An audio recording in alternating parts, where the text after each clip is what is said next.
Thank you so much. जितने भी विद्यालय के जो टीचर हैं उन सभी का धन्यवाद। मैं बिना माइक के बोल सकता हूँ क्या? थोड़ा कंफर्टेबल रहता हूँ। ये बोरिंग सेशन बिल्कुल नहीं होगा आप लोगों के लिए। तैयार है आप लोग? अभी लंच टाइम होने वाला होगा मेरे ख्याल से। हुआ कि नहीं लंच? अभी नहीं हुआ ना? तो भूख लगे तो बता देना, है ना? लंच कर लेंगे, उसके बाद बातचीत कर लेंगे। खैर मैं ज़्यादा वक्त लूंगा नहीं, और बीच में यदि आप लोग बोर हो जाओ तो बिल्कुल बिंदास खुल के बोल देना कि भैया बोर हो गया हूँ या बोर हो गई हूँ, माफ़ कीजिएगा, तो सेशन यही बंद कर देंगे, ठीक है? लेकिन बोर नहीं होना है। जिंदगी में सब कर लेना, बोर कभी मत होना। ऐसे कई विद्यालय में देखा मैंने, ऐसे सर से हाथ लगा के, माथा से हाथ लगा के बैठ जाओ लोग, और तो वो वाला काम नहीं करना हमें। तो तैयार है आप लोग? तो पत्रकारिता से रिलेटेड मैं आप लोगों को कुछ चीज़ें बताऊंगा। अभी जो लोग मुझे नहीं जानते हैं उन लोगों को छोटा सा परिचय। मेरा नाम कृष्णपाल राठौर है और अभी मैं वर्तमान में राजगढ़ जिले के संडावता गांव में रहता हूं, और मैं एक चैनल चलाता हूं, म्हारोर राजगढ़। बिल्कुल मालवी वाला नाम है, म्हारोर राजगढ़। पे देखा है क्या आप लोगों ने? काफ़ी लोगों ने देखा भी होगा और काफ़ी लोगों ने नहीं भी देखा होगा। म्हारोर राजगढ़ बड़ा अच्छा चैनल है, जिले का नंबर 1 चैनल है। मुझे नहीं लगता कि इस उम्र में कोई न्यूज़ में इंटरेस्टेड होता होगा, क्योंकि हम भी नहीं रहते थे, जाहिर सी बात है। और हमें ये भी नहीं पता था कि पत्रकार क्या होता है, क्या नहीं होता है, कैसे काम करता है, कैसे नहीं करता है। तो आज हम इस सेशन में वही कुछ समझेंगे कि पत्रकार क्या होता है, कैसे काम करता है, कैसे उसकी अर्निंग होती है, कैसे वो पैसा कमा सकता है। यदि आप में से कोई भी आदमी पत्रकार बनना चाहे, कोई भी बहन मेरी पत्रकार बनना चाहे, तो इस सेशन को बिल्कुल गौर से सुनिएगा। एक नई फील्ड है ये पत्रकारिता, जर्नलिस्ट। उसके पास होता कुछ भी नहीं, बस एक माइक होता है, अपनी जुबान होती है, उस जुबान के आधार पर वो पहचान बनाता है, और इसमें सरकारी नौकरी भी लग सकती है। तो मैं बेसिक आपको समझाना चाहता हूं, फिर हम बहुत अच्छी अच्छी मोटिवेशनल कहानियां भी मैं आपको बताऊंगा कि भाई मेरे ऊपर जो आप बीती है। अभी चुनाव में मैंने बहुत कवर किया है राजगढ़ जिले को। राजगढ़ के चौराहों पर चौपालें लगाई है, गांव गांव में गया हूं, लोगों से मिला हूं, नेताओं से मिला हूं। तो सारी चीजें कि हमारा राजगढ़ जिले की जो जनप्रतिनिधि हैं, जो आप लोगों की शिक्षा की व्यवस्था करते हैं, जो आप लोगों के लिए सारे प्रबंध करते हैं, वो कैसे हैं, किस विचारधारा के हैं, किस तरह से वो लोग काम करते हैं, किस तरह से हम लोग काम करते हैं। तो शुरू करें? बोर तो नहीं हो रहा है ना? जोर से बोलो एक बार। पक्की बात है? श्योर? तो पत्रकारिता की शुरुआत जो है आप 12वीं के बाद कर सकते हैं। 11वीं 12वीं में जिनका आर्ट्स सब्जेक्ट होता है वो भी कर सकते हैं, जिनका साइंस होता है वो भी कर सकते हैं, और जिनका मैथ्स होता है वो भी कर सकते हैं। तो तीनों क्या होता है, कभी कभी हम 10वीं के बाद जो है गलत सब्जेक्ट चुन लेते हैं। हम सोच लेते हैं यार मैथ्स से ले लिया, अब मैथ्स से लेकर के फंस गए, अब क्या करें। समझ में यदि नहीं आ रहा है हमें, तो हम पत्रकारिता में घुस जाओ। बीए का नाम सुना है आपने? डिग्री का बीए कर लेते हैं कई लोग, बीए पास, एमए पास, हमने सुना ही है, फिल्मों में भी होता है आजकल। तो बीए जो होता है, बीए के साथ एमसी और जोड़ दो आप, बैचलर ऑफ आर्ट और मास कम्युनिकेशन। ये एक कोर्स होता है जो भोपाल से होता है, माखनलाल चतुर्वेदी विश्वविद्यालय इस कोर्स को करवाता है। 3 साल की डिग्री होती है जिससे आप ग्रेजुएशन करते हो। कई लोग इसके बाद बीकॉम करेंगे, कि कई लोग जो है अलग फील्ड में जाएंगे, कई लोग प्लेन बीए कर लेते हैं कि चलो बीए ही कर लेते हैं यार, कुछ नहीं बन रहा है, अभी तो शादी वादी का माहौल चल रहा है घर में। कई लोगों को पता चल जाता है कि अब तो घर वाले शादी ही करवा देंगे 12वीं के बाद, तो बीए कर लेते हैं और ससुराल से ही जो है एग्जाम देते रहेंगे। होता है, सभी लोगों के साथ होता है, नॉर्मल चीजें हैं। तो बीए के साथ हम एमसी जोड़ दो, bachelor of art and mass communication. अब ये जो बीए का जो कोर्स होता है, इसके साथ यदि आपने मास कम्युनिकेशन कर लिया तो 3 साल आप पत्रकारिता करोगे। वहां पर अच्छे अच्छे टीचर होंगे, जैसे यहाँ पर है, आप लोगों को पढ़ाते हैं, वैसे ही वहां पर पत्रकारिता की भी एक पढ़ाई होती है। वो पढ़ाई यदि आप कर लोगे तो मैं एक नॉर्मल बात बता रहा हूं आपको, मैं एक साधारण गांव से हूं बिल्कुल। मेरे पास मेरे जो परिवार है वो बिल्कुल भी यूं मान लीजिए आपकी एकदम साधारण परिवार से, एकदम मिडिल क्लास फैमिली। हम भी सरकारी स्कूल में पढ़े हैं और मैं आज दिल्ली में नौकरी करता हूं, और मुझे दिल्ली का डी भी नहीं आता था, तब मैं दिल्ली के लिए निकल चुका था। मुझे ये नहीं पता था कि दिल्ली है किधर। मैंने तो बस ट्रेन का टिकट बुक किया, क्या दिल्ली घूम के आते हैं बस। बड़ी इंटरेस्टिंग मेरी लाइफ की स्टोरी सुना रहा हूं आप लोगों को, शायद थोड़ा कुछ लगे। पत्रकारिता की डिग्री की, उसके बाद भी नौकरी नहीं लगी थी मेरी, कि यार पत्रकारिता कर ली, अब पैसा वैसा मिल नहीं रहा है, घर वाले रोज ताने सुनाते हैं कहीं कर लियो तो नहीं हो होता ही है सभी लोगों के साथ, आप लोगों के साथ भी भविष्य में हो सकता है ऐसा हो। फंस गए कि यार अब क्या करना चाहिए। तो फिर मैंने सोचा ना समझा, ग्रेजुएशन के बाद मैं दिल्ली निकल गया सर। दिल्ली में जब गया तो वहां पर एमजे का मास्टर ऑफ जर्नलिज्म होता है, जो पोस्ट ग्रेजुएशन का कोर्स होता है, लेकिन मुझे दिल्ली का डी भी नहीं आता था उस समय। जब मैं दिल्ली गया, बस यार एक टिकट बुक करवा ली यार, ट्रेन 4 बजे आएगी रेलवे स्टेशन की, इतने प्लेटफॉर्म नंबर पर रुकेगी, हम बैठ जाते हैं और सोचेंगे जहां उतरना है वहां पर। तो टीटी साहब से पूछा कि साहब ये ट्रेन रुकेगी कहां पे, आप हमें ये बता दीजिए, ये ट्रेन रुकने वाली कहां पे है। कि ये नई दिल्ली रेलवे स्टेशन पर रुकेगी साहब। नई दिल्ली रेलवे स्टेशन पर हम उतरे और नई दिल्ली रेलवे स्टेशन से हम कहां पर जाएं ये हमें नहीं पता था। हमें बस इतना पता था कि दिल्ली में पत्रकारिता होती है, पोस्ट ग्रेजुएशन होती है वहां पर।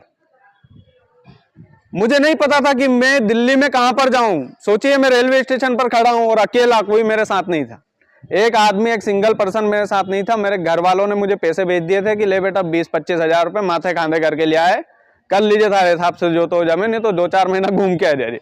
होता ही है हम भी यार घूमने के हिसाब से तो नहीं गए थे, एक था दिल में कि यार पत्रकारिता में जॉब लगानी है। और फिर क्या है कि जब 12वीं में थे ना, तो हमें हमारे जैसे ही भैया एक आए थे समझाने वाले कि पत्रकारिता में चले जाओगे तो डायरेक्ट आज तक में पहुंच जाओगे, डायरेक्ट वहां पर एंकरिंग कर लोगे, डायरेक्ट बहुत सारी चीजें हो जाएंगी।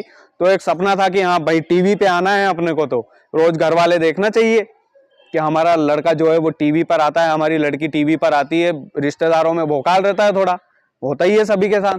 तो वही सोच लेकर दिल्ली गए थे कि आज तक वाले हमारे लिए रेड कारपेट बिछा कर बैठे होंगे कि आइए कृष्णपाल जी स्वागत है आपका और आप बैठिए कुर्सी पर, कल से आप ऑन एयर होने वाले। लेकिन ऐसा कुछ भी नहीं था, बिल्कुल भी नहीं था। मैं आपको बताता हूं एक रियल स्टोरी। दिल्ली के रेलवे स्टेशन से मैंने कई ऑटो वालों से पूछा कि यार भैया पत्रकारिता हमने सुना है यार, पत्रकारिता में जो न्यूज चैनल होते हैं वो उनके ऑफिस कहां पर बने हुए हैं दिल्ली में, हमें बताओगे क्या। तो बोले कि 900 रुपए लगेंगे, वहीं पर छोड़ देंगे आपको। अब हमें नहीं पता है कि क्या है सिस्टम पर, वहां पर न्यूज चैनल ही न्यूज चैनल है। और जाने में 15 मिनट लगे थे, लेकिन 900 रुपए दिए थे। 900 रुपए देकर वहां पर जब पहुंचे तो हम जितने भी गार्ड होते हैं बाहर, अगर मैं अनजान आदमी होता तो शायद सर नहीं आते, बाहर से गार्ड ही भगा देता हमें। होता है ना, अनजान आदमी जब आता है तो हम चैनल के सामने गए, आज तक के सामने गए, एबीपी के सामने गए, जी न्यूज के सामने गए कि सर हमारा रिज्यूम देखो, हम तो पत्रकारिता का कोर्स किए हुए हैं। नौकरी के लिए हम दर दर भटक रहे थे वहां पर। मैं दिल्ली की स्टोरी मेरी अपनी बता रहा हूं। फिर वहां पर एक बहुत सिंपल आदमी, जब हम भूख लगी तो चाय और बिस्किट से काम चलाया, तो फिर चाय बिस्किट लेने रुके तो भैया, बड़ी अजीब सी स्थिति थी वहां पर। जब हम बैठे तो एक भैया बोले कि यार काहे उदास हो तुम। मैंने यार भैया खाना नहीं खाया सुबह से, और यहाँ पर भर्ती होने की पॉलिसी क्या है आप तो ये बताओ हमें। कोई गाइडेंस वाला नहीं था। आप लोग गाइडेंस के लिए नहीं भटको, इसलिए हम आपको बता रहे हैं कि आप पत्रकारिता कैसे कर सकते हो। हमें कोई शौक नहीं है, एकदम निःशुल्क है ये, कोई इसका पैसा नहीं लिया गया है इस सेशन का। लेकिन हम भी आपकी जगह थे, कभी हम भी बैठते थे, हमारा इंटरेस्ट था पत्रकारिता में। हो सकता है आपका इंटरेस्ट इसके बाद जगह, आप भी सर्च करो कि पत्रकार होता क्या है। तो उन्होंने बताया कि यहाँ पर मेल आईडी से आपको जो है वो भेजना पड़ेगा रिज्यूम है। यहाँ दर दर भटकने से कुछ नहीं होगा, ये रिज्यूम लेंगे आपसे और समोसा डाल के और खा जाएंगे, इसमें होना जाना कुछ भी नहीं है। तो भैया ने गाइडेंस दिया, सही गाइडेंस दिया, हमने मेल भेजे, हमारे रिज्यूम फटाफट शॉर्ट लिस्ट होने लगे। और आज में नेशनल चैनल में जो है 3 स्टेप के इंटरव्यू होते हैं। सोचिए जहां दिल्ली का डी नहीं आता था, जहां कुछ भी नहीं पता था कि जिंदगी में ये ट्रेन किधर जाएगी, कहां पर हमारे साथ लूटपाट होगी। हमारे पास कीपैड फोन था, अभी तो आजकल स्मार्टफोन चल गए हैं, लेकिन उस समय तो कीपैड फोन था। और बहुत ज्यादा उम्र भी नहीं है हमारी, बहुत छोटी उम्र। लेकिन दिल्ली के नेशनल चैनल में आज मैं जॉब करता हूं, राष्ट्रीय स्तर के चैनल में आज मेरी नौकरी है। और जब मैं ऑफिस में जाता हूं ना, आप लोगों को बताता हूं, जब आप लोगों में से कई लोग जब उस ऑफिस में घुसेंगे ना, तो आप लोगों को यकीन नहीं होगा कि यार ऐसा ऑफिस हो सकता है क्या, ऐसा दफ्तर हो सकता है क्या। जब मैं इंटरव्यू देने गया था सर, तो मेरा बस यही सपना बन गया था कि यार मैं इस जगह पर बस आ गया हूं, इंटरव्यू में पास हो नहीं हो मुझे कोई फर्क नहीं, मैं यहां पर आ गया हूं यार, बस बहुत है जिंदगी में, देख लिया स्वर्ग ये होता है, ये होती है जिंदगी। खाना फ्री तरफ से, जिम फ्री, ऑफिस की तरफ से, कुर्सी टेबल लैपटॉप सब कुछ फ्री, सारी चीजें। अब मैं बताता हूं, आप लोगों के मन में सवाल होगा, और हाँ सर ने भी बोला था कि बीच में सवाल नहीं करना है, लेकिन अभी तक यदि आपके मन में कोई सवाल आ रहा हो तो आप बिल्कुल बिंदास बीच में खड़े होकर पूछ सकते हैं, मुझे अच्छा लगेगा। बिल्कुल आपके मन में यदि कोई भी सवाल आए तो आप मुझे रोक करके बिल्कुल पूछ लेना, कोई डिस्टरबेंस वाली बात नहीं है। अब मैं बताता हूं आपको कि वो इंटरव्यू कैसे होते हैं, इंटरव्यू का माहौल क्या होता है। 3 स्टेप में इंटरव्यू होते हैं। आपने बैचलर ऑफ आर्ट और मास कम्युनिकेशन कर लिया, बीए के साथ मास कम्युनिकेशन, ठीक है, फिर एमजे आपने किया, फिर आप इंटरव्यू देने गए, मैं भी देख लूं थोड़ी देर तो ये जो चीजें हैं ये आपको करना रहेगी। और इसके बाद में जो इंटरव्यू का माहौल होता है वो ऐसा होता है कि पहला रिटर्न इंटरव्यू होता है आपका, उसमें बेसिक चीजें होती है कि देश के प्रधानमंत्री का नाम क्या है, देश के राष्ट्रपति का, पत्रकार बनने जा रहे हो यार, पूरी खेल पूरी बनाने तो जान ही रहे हो, तो ये चीजें तो पूछेंगे ही, कितने राज्य अपने देश में, नॉर्मल चीजें होती है, आप लोगों को भी पता है। मुझे पूरा भरोसा है कि आप जितने भी लोग बैठे हो फर्स्ट स्टेज तो उस इंटरव्यू का निकाल लोगे, क्योंकि हमारे आसपास की घूमती हुई चीजों को वो पूछते हैं, तो ये चीजें होती है। दूसरे स्टेज में वो डिस्टर्ब कर रहा है, मत भगाओ, भग जाएंगे वो तो, मत भगाओ और करेंगे ज्यादा। अच्छा ठीक है, उनको उनका काम करने दो, हम हमारा काम कर रहे हैं। तो दूसरा जो स्टेप होता है वो, उस इंटरव्यू के जो दूसरा स्टेज होता है वो आपसे मौखिक भाषा में बातचीत करते हैं कि आपने क्या कर रखा है जीवन में, आप कहाँ तक पढ़े, आप कहाँ से आए हो, क्या नहीं आए हो, एक नॉर्मल इंटरव्यू होता है। और थर्ड में वो आपकी मानवता को समझते हैं कि आप इंसानियत को भी समझते हैं कि नहीं, आप पत्रकारिता को समझते हैं कि नहीं, यहाँ पर सारी चीजें होती है। उसके बाद में मेरी जो है फाइनल रिजल्ट आया कि भैया नौकरी लग गई है, खूब खुशी मनाई, खूब मजे किए। और एक था कि यार नेशनल चैनल में जॉब करना हर किसी का एक सपना होता है, पत्रकारिता में जो बोल सकता है वही पत्रकार नहीं है। आपको बोलने में इंटरेस्ट नहीं है, बोलना ही नहीं आता है, तो पत्रकार कैसे बनेंगे? तो कोई बात नहीं, आपको लिखना तो आता होगा, लिखने वाले भी पत्रकार होते हैं, उनकी हमसे ज्यादा तनख्वाह होती है। वो चलिए सब छोड़ देते हैं, आपको मेकअप में तो इंटरेस्ट होगा ना, मेकअप करने में हैं मैं जहां तक समझ रहा हूं, ये तो गर्ल्स स्कूल है तो मेकअप में तो इंटरेस्ट होता ही है। तो आप मेकअप करके भी 2.5-3 लाख रुपए की सैलरी पर पत्रकार बन सकते हैं। आप पूछो कैसे, मेकअप में कैसे हो सकता है सर? हैं, सवाल तो यही है, मेकअप करके कैसे? तो इसमें होता है एक मेकअप आर्टिस्ट, जो अंजना ओम कश्यप को कौन कौन जानता है यहाँ पर? सभी लोग जानते हैं अंजना ओम कश्यप, आज तक पे आती है जो मैडम, श्वेता सिंह, बड़े बड़े जो पत्रकार आते हैं, सभी लोग देखते होंगे टीवी पे उनको। मेकअप आर्टिस्ट का कमाल होता है कि वो इतनी जवान दिखती है मेकअप आर्टिस्ट, ये भी एक फील्ड होती है पत्रकारिता में। आप सोचिए कि आपको कोई इंटरेस्ट नहीं है, आपको केवल मेकअप करने में इंटरेस्ट है, तो भी आप 2.5-3 लाख रुपए महीना अपने परिवार के घर पे ले जाके महीने का दे रहे हो, तो क्या कम है? बुरा है क्या? किस किस को बुरा है भाई? किसी को बुरा नहीं है। हमारा तो एक सपना था कि 20,000 रुपए की नौकरी लग जाए, बस जिंदगी आराम से कट जाएगी। मेरा तो खुद का एक सपना था। सोचिए कि पत्रकारिता की ऐसी फील्ड है ना जहां पर आप आकर कभी फंसोगे नहीं। क्या हम फंस गए यहाँ पर आकर? आप डॉक्टरी में फंस जाओगे, क्योंकि डॉक्टरी में आप चले गए तो केवल आपको वही काम करना है, उसमें नौकरी लगे या नहीं लगे, नहीं लगेगी तो आपको पढ़ना देंगे आपके घर वाले, लग जाएगी तो चलो जॉब है, आप अपने हिसाब से आपकी जिंदगी जियोगे। इंजीनियर में ऐसा होता है, ठीक है, वकीलात में ऐसा होता है, सारी फील्ड में आप यदि जाएंगे तो वही फील्ड है, सब कुछ अपनी माए बाप वही फील्ड है। पत्रकारिता में ऐसा कुछ नहीं होता है। पत्रकारिता में आप कुछ भी कर सकते हैं। मैंने बोला ना कि जिसको बोलने में इंटरेस्ट है वो बोलने वाला पत्रकार, जिसको लिखने में इंटरेस्ट है वो लिखने वाला पत्रकार। आप लोगों को मेकअप में इंटरेस्ट है, आप मेकअप वाले पत्रकार। आप लोगों को एडिटिंग में इंटरेस्ट है, कंप्यूटर चलाने में इंटरेस्ट है, बहुत चारों दिशाएं खुली होती है इस फील्ड में, चारों की चारों दिशाएं, चारों की चारों दिशाएं और अच्छी तनख्वाह। मैं आप लोगों से एक मतलब वादा करके जाता हूं यहां पर कि जो लोग बैचलर ऑफ आर्ट और मास कम्युनिकेशन कर लेते हैं उनकी मिनिमम सैलरी 35,000 रुपये महीने आराम से लगती है। आराम से वो 35,000 रुपये महीना शुरुआत की दौर में ही कमाते हैं।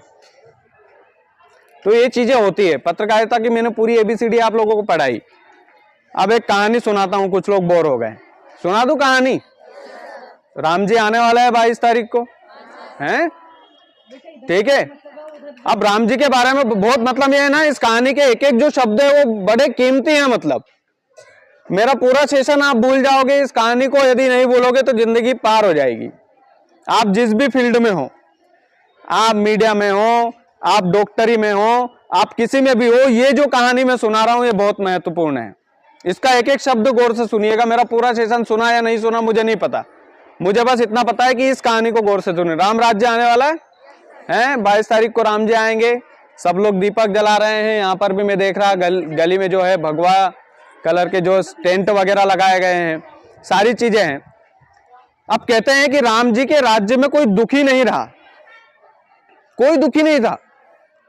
राम राज्य ऐसा था, एक सिंगल आदमी दुखी नहीं था। आदमी तो छोड़िए, पक्षी तक दुखी नहीं थे। एक बार क्या हुआ कि एक कौवे में और एक कोयल में, दोनों में लड़ाई हो जाती है कि ये घोंसला मेरा है, ये घोंसला मेरा है। किस किस में लड़ाई होती है? कौवे और कोयल में, दोनों में लड़ाई होती है कि ये घोंसला मेरा है, इस पेड़ का घोंसला मेरा है। खूब लड़ाई होती है, रोज लड़ाई होती थी। एक दिन एक बंदर ने उनको सलाह दे दी कि भाई लड़ो मत, राम जी के पास चला जाओ, वो न्याय कर देंगे कि किसका घोंसला है ये। अब यार बात में दम था। उन्होंने कौवे कोयल ने सोचा कि चलो राम जी के पास ही चलते हैं, रोज रोज झगड़ने से क्या मतलब है। तो वो दोनों राम जी के दरबार में गए। जो वहां का जज था उन्होंने पूछा कि भाई ये घोंसला किसका है। पहले कोयल से पूछ लिया तो कोयल ने मीठी मीठी भाषा में बता दिया कि राम जी ऐसा ऐसा है कि ये जो घोंसला है ये तो जब से सृष्टि का निर्माण हुआ है, जब से सृष्टि बनी है तब से है। इस पेड़ में घोंसला कब से है? तब से है जब से सृष्टि का निर्माण हुआ है। कौवे से पूछा भाई तू बता। और वो कोयल जो है अपनी 15-20 सहेलियों को गवाह के तौर पर ले गई थी राम जी के सामने कि हाँ हमारी बात नहीं मानो, इनकी मानो। इन्होंने बोला हाँ राम जी, जब से सृष्टि का निर्माण हुआ है तब से घोंसला है यहाँ पर, और मैं सही बोल रही हूँ, ये घोंसला हमारा ही है। कौवे से पूछा, कौवे ने बोला कि राम जी देखो ऐसा है कि मेरे पास कोई गवाह तो नहीं है, ना कोई सबूत है। मैं तो बस कह सकता हूँ कि हमारे जो परदादा रहते थे वो इसी में रहते थे, हमारे दादाजी को भी हमने इसी में रहते देखा, और आज हम भी इसी में रह रहे हैं। तो 3 पीढ़ियों से घोंसला है। अब आप लोगों से मैं एक सवाल करना चाहता हूं कि सब लोगों के मन में कंफ्यूजन हो गया कि यार, और कोयल की जब मीठी मीठी वाणी सुनी सबने तो आए हाय मंत्र मुग्ध कि कोयल ही सही है। ये कौवा तो क्या है, झूठ बोल रहा है, 3 पीढ़ी से तो झूठ बोल रहा है। कोयल ही सही है, सृष्टि का निर्माण हुआ तब से होता होगा घोंसला वहां पे, तभी से। राम जी के पास केस गया। राम जी ने बोला कि भैया क्या केस आया है। राम जी को पूरी कहानी सुनाई गई कि भैया कौवे के पास तो कोई गवाह नहीं है, कोयल तो अपनी 20 सहेलियां लेकर आई थी। नहीं मैम, थैंक यू। तो कोयल जो है अपनी 20 सहेलियां लेकर आई थी, 20 गवाह भी थे, और बहुत मधुर वाणी में उन्होंने, मतलब उनके आंखों में सच्चाई दिख रही थी राम जी हमको। राम जी ने क्या किया पता है आपको? राम जी ने बोला कि जो पेड़ के विशेषज्ञ लोग हैं उनको बुलाया जाए। उनको बुलाया, उनके सामने पेड़ के विशेषज्ञ लोगों को बुला लिया। उनको आदेश दिया राम जी ने कि जाओ जाके तलाश करो कि ये पेड़ कितना पुराना है।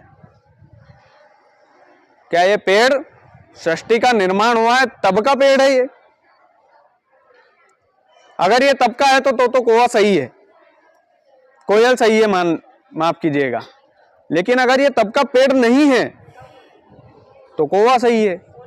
वैज्ञानिक गए कि साहब ये तो इसको तो 400-500 ही साल हुए होंगे मुश्किल से इस पेड़ को। सृष्टि से जब का निर्माण हुआ, जब का पेड़ है ही नहीं है, तो झूठा कौन साबित हुआ?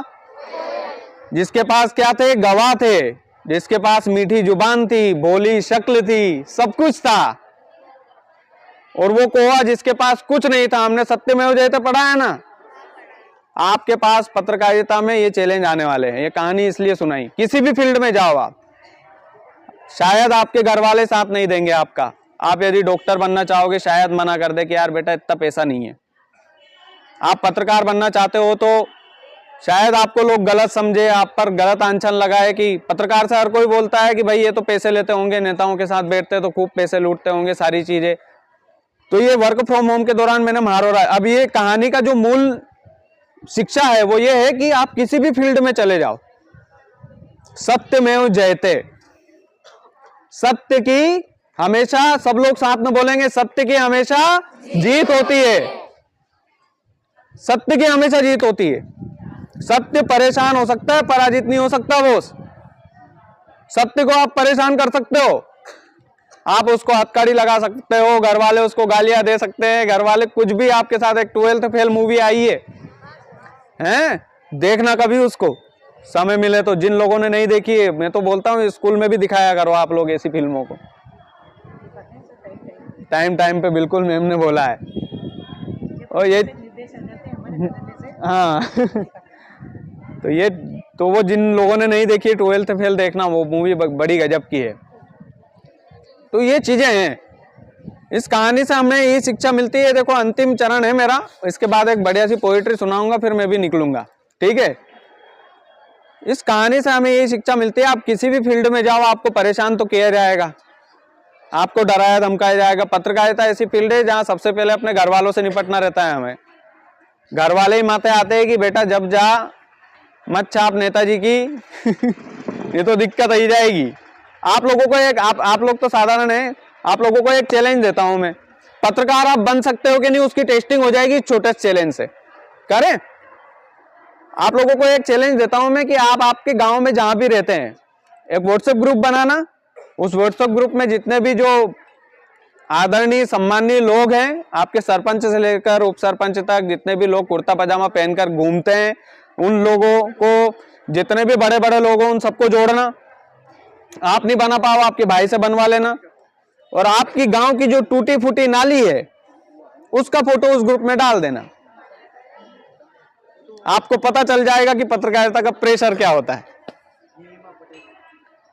आपके घर पर सबसे पहले सरपंच साहब पहुंचेंगे कि तुम्हारा टोरिया है समझा लो ठीक है, यही बोलेंगे वो।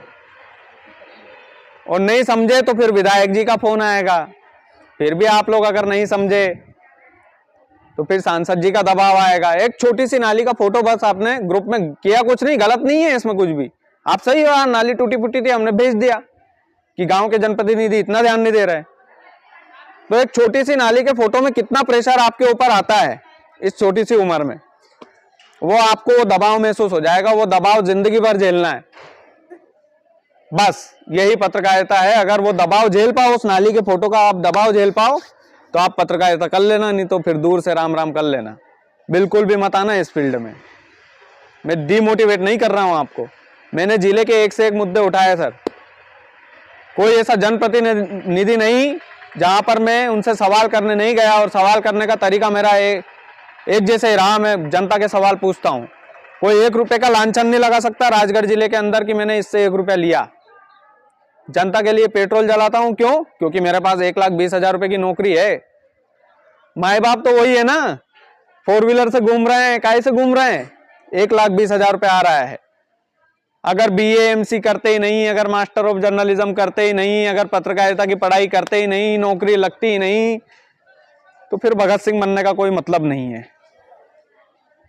भगत सिंह बनना है तो हमारे हाथ मजबूत होने चाहिए, भगत सिंह जैसी सोच होनी चाहिए।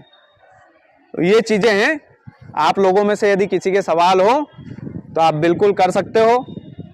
और मैंने पत्रकारिता का करने का एक मूल मंत्र आपको बता ही दिया है। जिसको पत्रकारिता की फील्ड में आना, आज या कल या परसों जब भी आपको समय मिले, आपकी एग्जाम खत्म होने के बाद गांव की नाली का फोटो ग्रुप में डाल देना सभी लोगों को ज्वाइन करके। अगर प्रेशर झेल पाओगे तो पत्रकार बन जाओगे, नहीं तो इतना आसान नहीं। रोज डेली का काम है ये। आपको थाने से फोन आएगा, आपको कोर्ट कचहरी का सामना करना पड़ेगा, आपको सब। लेकिन बस आप अंदर कब नहीं हो सकते, जब आप गलत